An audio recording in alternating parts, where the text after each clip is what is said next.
Hello, welcome back to my channel.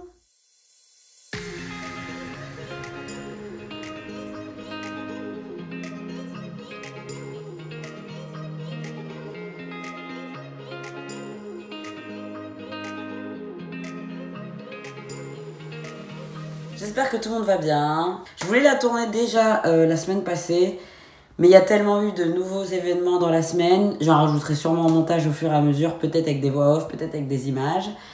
Mais le sujet du jour va une nouvelle fois pas être très joyeux. Il est en lien avec l'actualité. Je ne vais pas vous parler en tant que tel du conflit entre l'Ukraine et la Russie et en soi d'autres pays, parce que c'est pas mon rayon, très clairement en fait. Je cherchais un autre mot, mais non. On en a marre des soi-disant géopoliticiens sur Instagram et sur les autres réseaux sociaux, un peu comme les pseudo-médecins pendant la crise du Covid, enfin on y est toujours mais vous avez compris, quand on sait pas on se tait. Par contre, j'estime être suffisamment informée et concernée pour vous parler de la situation des Noirs en Ukraine, voilà, et entre autres dans les pays de l'Est, mais on va plus particulièrement parler de ce pays parce que ils sont une nouvelle fois en train de subir de la discrimination et du racisme. Je pense que vous aviez deviné de quel mot j'allais parler, mais bon. Voilà. Par où commencer ? J'ai pas tellement envie de beaucoup couper cette vidéo. Je vous avouerai que j'adorerais la faire d'une traite. Parce que ça sera peut-être plus simple pour moi de parler. Parce qu'il y a des chiffres, il y a des choses que j'ai écrites. Et ça me fatigue, ça m'use. Alors, j'ai vu, hier ou avant-hier, Brut. Et le premier média non... afro-descendants, parce que moi si je connais ces informations, c'est parce que je suis des médias concernés, des médias qui parlent de la culture afro-descendante, etc., des Noirs. Par contre, Brut, Combini, c'est les premiers à vous parler d'une fille qui fait le buzz en montrant ses seins sur les réseaux. Par contre, la condition des Noirs en Ukraine, il n'y a personne. Mais du coup, Brut a été sur le terrain. Enfin, il était temps, ça fait plus de 15 jours, bientôt 3 semaines. Mais on va reprendre, ok ? Très simplement, je pense que vous vivez pas dans une grotte, donc vous êtes au courant depuis le 24 février 2022, le président de la Russie, Vladimir Poutine, depuis à peu près 107 ans, a décidé d'intervenir en Ukraine, début des explosions, tout ça, on connaît. Ça commence à se lever de chaque côté, les Ukrainiens essayent de fuir leur pays, comme tout pays en guerre, tout simplement, comme toute population censée, et... on a une vidéo le 26 février, donc 2 jours après. Nous sommes dans une gare, je crois que c'est Kiev. Désolé pour l'orthographe et la prononciation, je ne suis toujours pas calée dans les pays de l'Est. Nous avons des trains, évidemment, nous sommes dans une gare et c'est blindé de chez blindé. Et donc il y a plein de personnes qui filment. Je vous mets les vidéos à l'écran, évidemment, et les liens aussi, comme d'habitude en barre d'infos, vous savez déjà. Nous retrouvons pas mal d'Africains sur le quai. On entend et des personnes expliquent que c'est d'abord les enfants, puis les femmes et hommes blancs, et s'il y a de la place, éventuellement, des noirs. Mais vraiment, éventuellement. Là, on est au 26 février, 2 jours après le début des attaques. Et clairement, les noirs sont sur le quai. Et vous voyez, à un moment donné, sur la vidéo, une bande complète de militaires qui sont comme ça et qui empêchent, en fait, les noirs d'entrer dans le train. Donc, comment vous dire que quand j'ai vu cette vidéo, j'ai cru que j'allais vomir, clairement. Je me suis dit, attendez, mais c'est terminé dans l'esclavage. Enfin, il n'y a plus de racisme dans le monde, je comprends pas. Parce qu'ils ne sont pas ukrainiens. Ah, mais oui, parce que j'avais oublié, évidemment, que le stéréotype ukrainien, c'est d'être blond aux yeux bleus. Donc, on ne peut pas être noir et ukrainien. Comme moi, vous doutez bien que je ne peux pas être française. J'ai forcément des origines et un autre pays. Ouais, je vais clairement pas être cool dans cette vidéo parce qu'il n'y a pas de là être cool à partir du moment où on maltraite un pays, à partir du moment où c'est totalement assumé. Parce que aussi, au niveau de nos politiques, on touche le ciel. Mais chaque chose en son temps, je vais essayer de me canaliser. Donc... on voit les personnes qui expliquent qu'ils ont attendu des heures et des heures pour des trains. On est quand même en Ukraine en hiver. On est sur des moins, je sais pas combien, la nuit. Même la journée, il fait pas 40 degrés. Je pense que vous le voyez sur les vidéos. Les gens sont couverts de chez couverts. Ça descend à 2 degrés même en journée. On voit une femme avec un bébé, une femme noire. Quand je dis une femme, etc., à chaque fois, je parle de la communauté afro. Si jamais je précise pas de blanc, ça veut dire qu'on parle des noirs. Parce que ça va être trop long tout le temps de dire les noirs. Et donc, ils attendent tous. Ils sont revenus à Lviv, une autre ville. La police, elle a aussi interpellé un homme et 2 autres qui étaient en train de tenter de rentrer dans un train en les faisant sortir, carrément, en expliquant que c'était prioritaire aux Ukrainiens. Oui, parce que comme je l'ai déjà dit et je vais beaucoup appuyer là-dessus, on ne peut pas être noir et ukrainien. Ça paraît évident. Donc la personne explique dans son tweet qu'il faut pas lui demander de prier pour des Ukrainiens alors que sa condition, en fait, on s'en bat les steaks. Donc là, on est sur les débuts. Hein. On commence un petit peu à voir le début du mouvement acté, en fait, ouvertement. Et ça commence à arriver aux oreilles des personnes de ma communauté, mais qui ne sont pas dans ce pays. On voit à travers nos sites, je sais pas moi, Nofi, West African Union, enfin voilà, des sites comme ça, des réseaux, on se dit, c'est moi ou on se fait un petit peu maltraiter là. Donc on voit ça, on réalise tout doucement que peut-être ils entrent en guerre, mais encore une fois, il y a encore une suprématie blanche parce qu'au final, t'as beau être une personne, j'ai du mal à parler, t'as beau être une personne qui essaye de quitter ton pays, tu restes un noir. Tu vois ce que je veux te dire? On essaye de te rappeler que il y a encore une hiérarchie, ok? S'il y a des personnes qui doivent partir, ça sera pas vous les premiers, parce que vous serez toujours en dessous. Et moi, c'est ça qui me fume, qui me bute, qui me tue, c'est qu'on est encore une fois dans une hiérarchisation, encore une fois dans un système de race, alors qu'on est dans un système de guerre. Alors ce discours, cette vidéo et cet arrêt sur image avec ma tête absolument ignoble, c'est pour toutes les personnes qui ont encore le culot de nous dire qu'en 2022, le privilège blanc n'existe pas. Regardez ce qu'il se passe en Ukraine, cordialement, les Noirs du monde entier. Enfin, on a compris ou pas? On est en 2022, l'histoire, elle nous l'a déjà expliqué. Mais apparemment non. Apparemment non. Et depuis ces derniers jours, on frôle des stratosphères au niveau des discours. Par exemple, il y a des personnes très, très sensées qui commencent à expliquer que on n'a jamais vu autant de mesures, autant de drapeaux, tout ce que tu veux, prêt fort ukrainienne. Bon voilà, on connaît.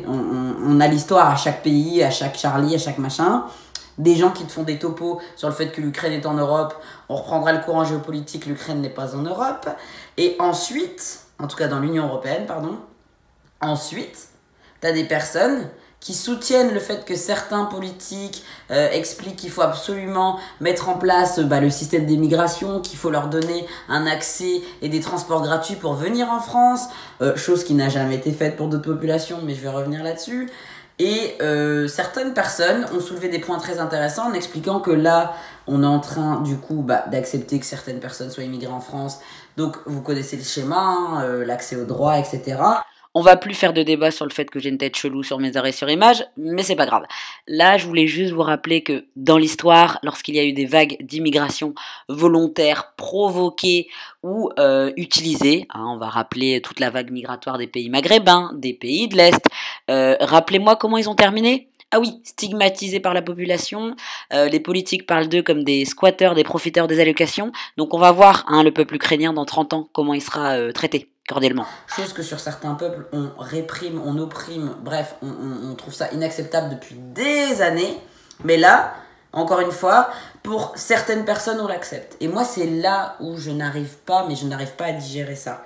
Quand j'entends que des politiciens nous expliquent que c'est des bons immigrés, quand on nous explique qu'ils ont des voitures comme nous, on voit bien ce qu'ils fuient et il n'est pas question de dire est-ce que vous êtes vraiment des réfugiés. On est au XXIe siècle, on est dans une ville européenne et on a des tirs de missiles de croisière comme si on était en Irak ou en Afghanistan, vous imaginez. Ça sera sans doute une immigration de grande qualité en revanche.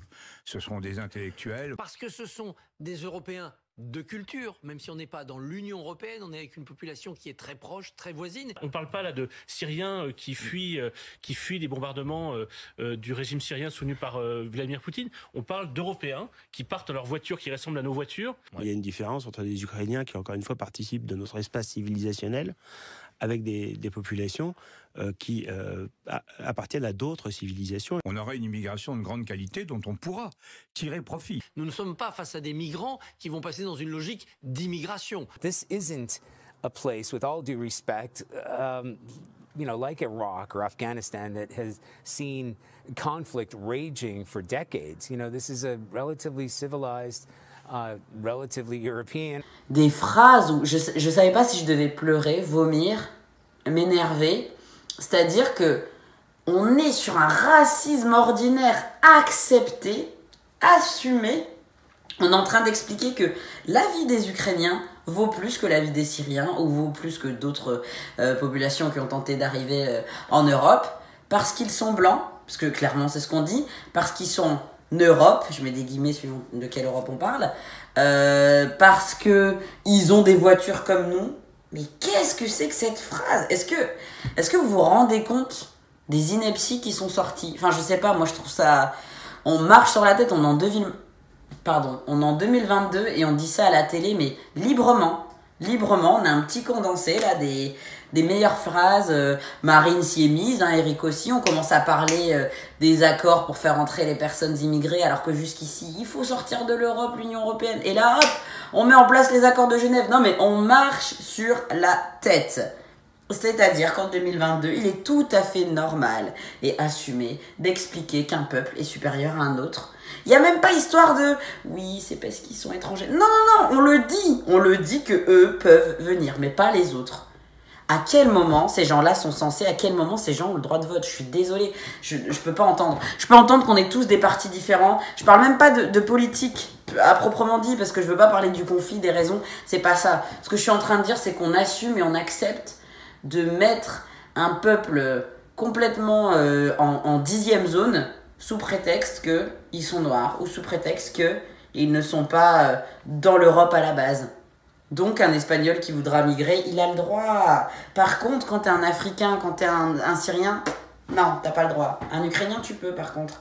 Et malgré toutes les vidéos qu'on voit, est-ce qu'on en entend parler sérieusement? Ça commence un petit peu à faire du bruit. Donc au moment où vous voyez cette vidéo, peut-être qu'il y aura eu encore d'autres événements que je rajouterai, mais moi ça fait 24 heures que je l'entends sortir des médias blancs. Oui, parce que parlons français, Brut est un média blanc. Clairement, tout le monde s'en tape, littéralement. On empêche des Noirs de fuir. Il y a un mec qui explique qu'il a tenté par tous les moyens, il s'est fait recaler plein de fois, il a pris sa bagnole, il espère traverser la frontière polonaise. Non mais, ok, par contre les Ukrainiens, ils ont un passe-droit. Voilà, on voit que des vidéos de soutien pour les Ukrainiens blancs. Par contre,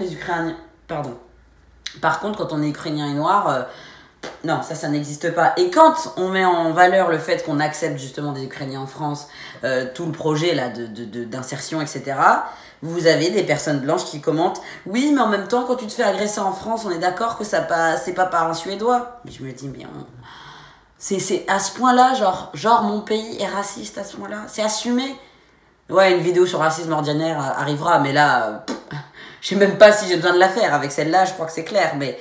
Ça, je sais pas si vous réalisez, alors peut-être que les personnes qui sont blanches et qui regardent cette vidéo estiment que c'est un sentiment de solidarité, etc. Mais à quel moment dans une guerre, t'as encore le temps de dire « Ah non, par contre, non, pas toi. Non, toi t'es trop foncé. » Lui aussi, il fuit la guerre en fait. Lui aussi, il a des bombes qui risquent de le tuer en fait.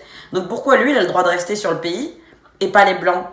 Moi, j'aimerais qu'il y ait des personnes qui me répondent en commentaire. Et je veux même pas avoir des histoires de oui, c'est sûrement des sans-papiers. Donc là, les centaines de milliers de Noirs qui attendent en Ukraine, c'est des sans-papiers? Je trouve ça un petit peu gros, selon moi. Je suis désolée, j'ai peut-être pas tous les chiffres. Mais à un moment donné, si là, maintenant, tout de suite, on a la même chose en France, nous, on va essayer de sortir. Donc je parle bien des Noirs. J'ai des papiers. Et les Noirs que je connais ont des papiers. C'est pas pour autant que quand vous nous verrez en vidéo, vous allez vous dire « Ah non, eux, c'est pas des Français.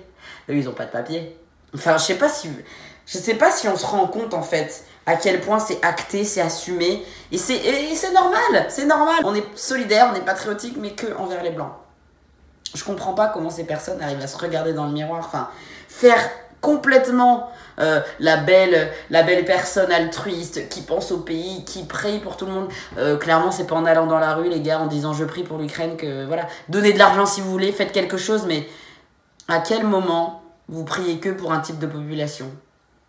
Enfin, j'arrive pas. Je sais que je répète la même chose, mais je trouve ça révoltant, indignant. Et ça m'énerve de me dire qu'on le voyait venir, mais on le voyait venir. Jamais j'aurais pensé, en tout cas que ça allait être acté et assumé. Mais je le savais pertinemment que c'est pas un pays très très tolérant, c'est pas nouveau. Les pays de l'Est, c'est pas nouveau. Je vais vous sortir 2-3 petits trucs. Pour ceux qui tomberont des nues, c'est cadeau. Pour les autres, on le savait déjà.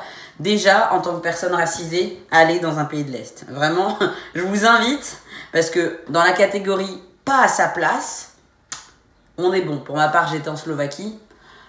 Comment vous dire qu'en 2022, je suis obligée de faire attention où je me balade dans les pays, parce que je sais que je ne suis pas la bienvenue. Je sais pas si vous réalisez. Et encore une fois, en fait, on peut pas expliquer, on peut pas justifier, on peut pas tolérer. Je ne veux pas entendre... Oui, mais en même temps, tu n'as qu'à pas aller là-bas. Je parie que cette phrase vient d'une personne blanche. Et une personne noire pourrait me le dire en disant, bah maintenant que tu le sais, tu sais où tu ne peux pas aller. Mais est-ce que vous vous rendez compte que ce n'est pas normal? Ne pas aller dans un pays parce que géopolitiquement parlant, ça pue, on est d'accord. Je ne vais pas aller au fin fond de la Syrie parce que je risque ma vie en tant que personne, tout simplement. Ça n'a rien à voir avec ma couleur de peau. Parce que voilà, il y a des bombes, on est bien d'accord. Mais je vous parle d'un pays lambda qui n'est pas en crise de guerre, etc. Comment ça se fait que je me dise... Ah, mais là, je ne suis pas la bienvenue. Là, on me regarde mal. Là, on me parle mal. Là, on me répond pas. Là, on me ziote comme si je n'avais rien à faire là. Ou j'ai peur pour ma vie. Je vais vous sortir des chiffres. Vous allez trouver ça encore une fois super sympathique. Donc, moi, je suis allée en janvier 2022. Il n'y a pas très longtemps, hein. Pareil. Le 20 janvier 2022, on a une vidéo de personnes noires qui sont en Russie. On leur jette des bananes. On leur jette des boules de neige. Littéralement, même si on comprend pas la langue, on se fout d'eux, hein, c'est clair, c'est comme tout, quand tu comprends pas la langue, t'entends une insulte, tu le ressens, ok? Je pense qu'il n'y a pas besoin de faire au racisme, c'est bon, jeter de bananes, les noirs, on a compris le lien, on lui jette des boules de neige, on se fout de lui. 25 octobre 2020, un étudiant burundais a été retrouvé le crâne fracturé, à nouveau en Russie. Il a été traîné sur plusieurs mètres pour finir dans des buissons. C'était un acte raciste. Voilà, on a su. Après, hein, on a retrouvé l'arme du crime, on a retrouvé l'ADN. Bingo, c'était des blancs, suprémacistes russes. Encore une fois, 7 avril 2006, nous avons un groupe d'étudiants sénégalais qui était en sortie. Et puis, en pleine rue, Saint-Pétersbourg, un coup de balle, ils courent tous. Il y en a un qui se rend compte qu'il en manque un, il se retourne, il le voit à terre, gisant dans sa propre mare de sang. Enfin voilà, encore une fois, c'était un groupe avec fusil à pompe, croix gammée, la totale. On est en pleine rue, il n'y a pas d'histoire de oui, peut-être qu'ils ont été... Non, ils n'ont pas provoqué, ils n'ont rien fait à part être noirs, clairement. Et ils ont été arrêtés, hein, les personnes concernées, et ils ont revendiqué leurs gestes. Je sais pas si vous réalisez. C'est pas il y a 50 décennies, hein. C'est pas les histoires de ségrégation à la Martin Luther King, hein. On est en 2006, on est en 2020, on est en 2022. Et suite à ce nombre d'agressions qui continuait de croître, nous avons une ONG qui fait des études précises dans les victimes de racisme, dans les crimes, etc. en lien avec ça. On avait, pour l'année 2006, 6 morts, 79 blessés et plus de 40 accidents liés à ça. Je sais pas si vous vous rendez compte. C'est énorme, hein. Juste pour une année, un pays. Donc imaginez depuis, hein, on était en 2006. Hein.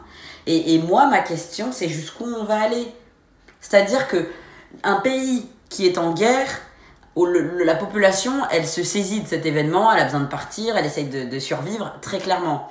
Et c'est dans des moments comme ça où tu te rends compte du fond de la personne, du fond des gens. T'es en temps de guerre, tu penses qu'à sauver ta croûte, on est bien d'accord, je ferai la même chose. Je vais pas commencer à me dire, je vais attendre, voir si le voisin va bien. Non, je sauve ma famille, on est bien d'accord. Mais est-ce que si un membre de ma famille, si une personne rentre avec moi dans le train, elle est d'une autre couleur de peau, je vais pas la laisser rentrer? Enfin, je trouve ça abominable, il n'y a pas d'autre terme, quoi. Donc on se retrouve avec plein de vidéos où vous voyez des noirs qui attendent sur des quais. Il y en a certains qui sont morts. Là, aux dernières nouvelles, j'avais vu qu'il y avait eu 2 morts à cause du froid parce que ils n'ont pas pu se mettre à l'abri, ils n'ont pas pu aller dans un train ou rentrer, enfin bref. Comment ça se passe ? Donc là, à travers cette guerre, à travers cette médiatisation, on va encore une fois avoir un nouveau phénomène de drame et de racisme acté. Et puis encore, hein, on va voir après peut-être des agressions dans le train, j'en sais rien, ça se trouve, il y en a déjà eu.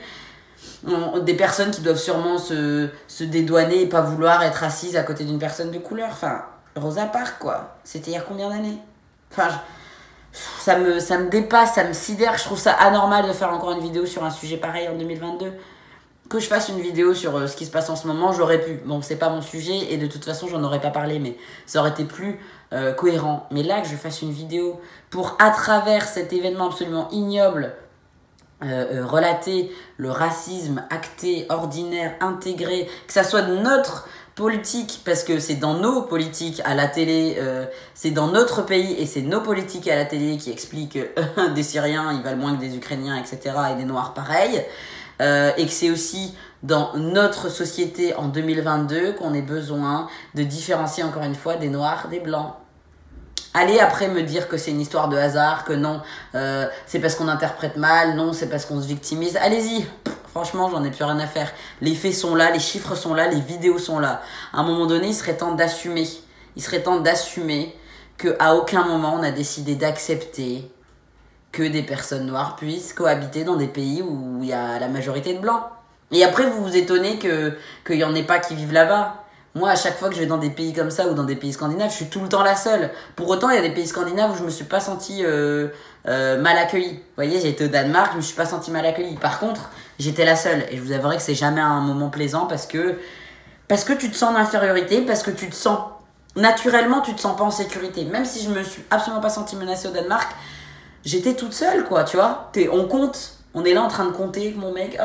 Oh bah on est 4, on a été 5 sur 2 semaines de voyage. Enfin, à un moment donné, c'est parlant, c'est criant de vérité.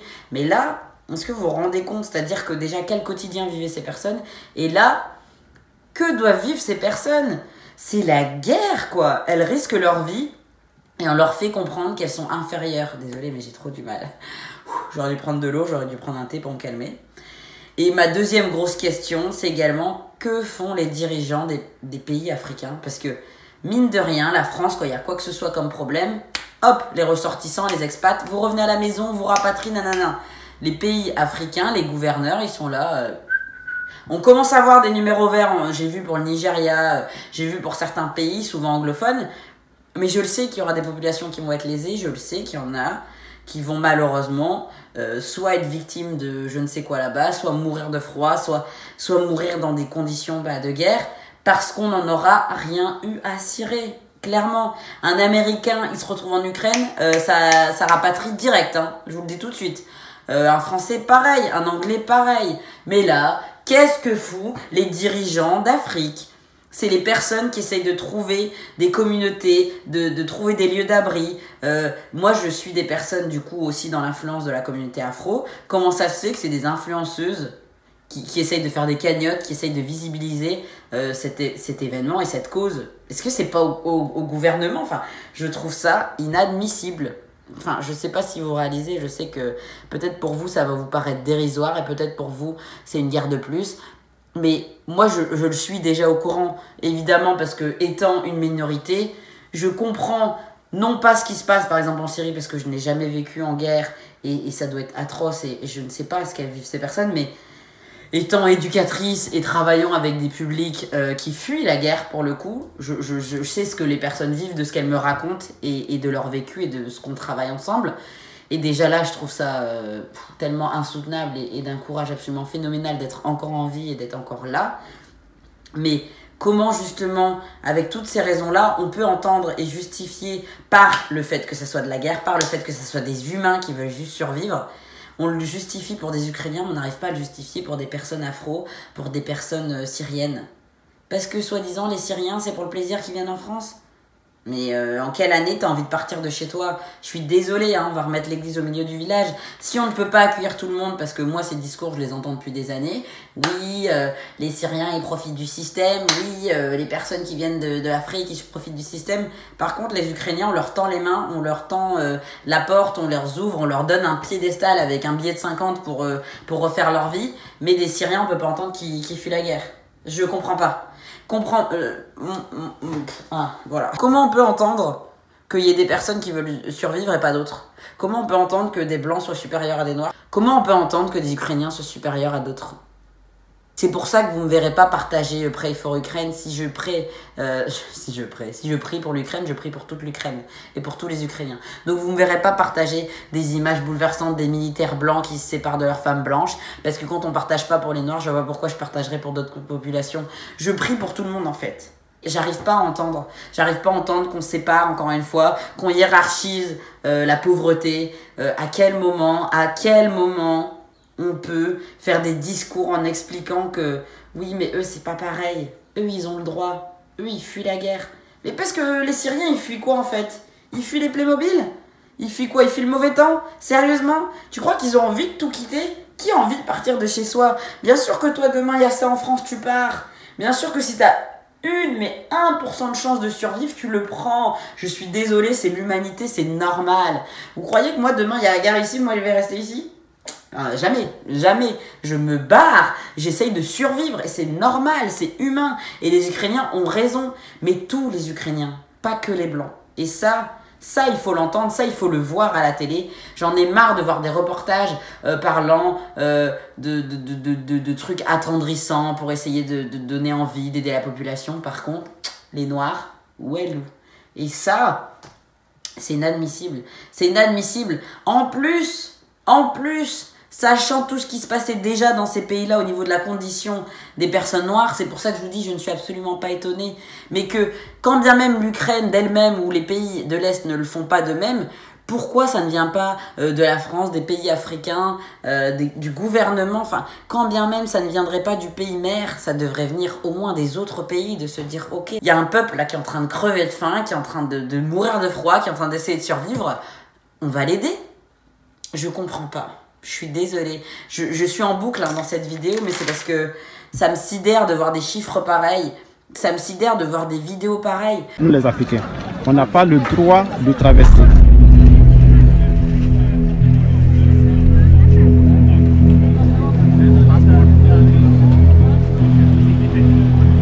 Ouais, quand on quittait l'Ukraine, ouais, tout était bien, mais arrivé à la frontière en fait. Donc c'est à la frontière, il y avait bousculade, on dirait qu'on nous boudait, tout ça.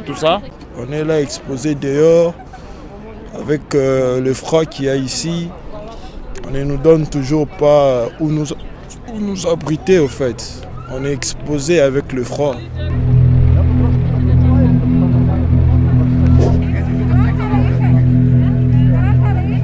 احنا فين مجموعين المغاربه والعرب والافارقه والجهه الاخرى كاينين الاوكران. هاد الطوبيس جا كيعمر الاوكرانيين، الطوبيس كيجي عندهم كل نص ساعه كيعمر فيهم. حنايا ما يجي عندنا كل 4 سوايع، وملي يجي كيختار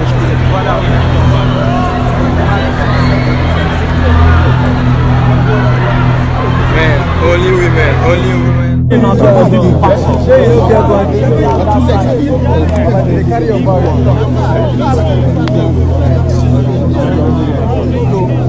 Black girl go, they are pushing her, they are not letting her go, they are not letting her go. Is it right? Is it right? They are not letting the black girl go. They are not letting the black girl go. They are not letting the black girl go. They are not letting the black girl go. Nous les Africains, on n'a pas le droit de traverser. Donc voilà la situation. Je vous présente les images. Voilà, tout ce que vous voyez là, ce sont des étrangers. Voilà, nous sommes des Africains. Tout ce que vous voyez, voilà. Nous, on n'a pas le droit de traverser. Actuellement, il fait beaucoup froid. Il fait froid en Ukraine ici. Donc, ce que on vous demande, c'est de nous venir en aide. C'est de nous venir en aide.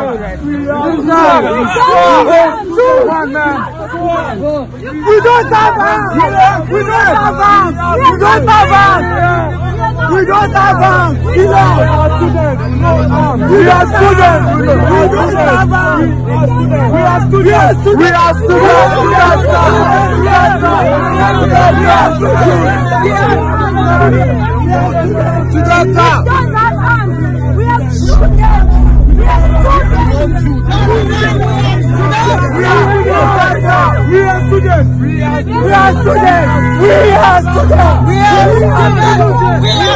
Il y a un homme qui explique qu'il devait passer tout le temps après les blancs, qui s'est fait recaler. Il y a une femme qui explique qu'on lui a dit qu'elle devait pas passer avant les autres, que c'est si jamais il y avait de la place. Enfin, j'ai même pas regardé juste au bout.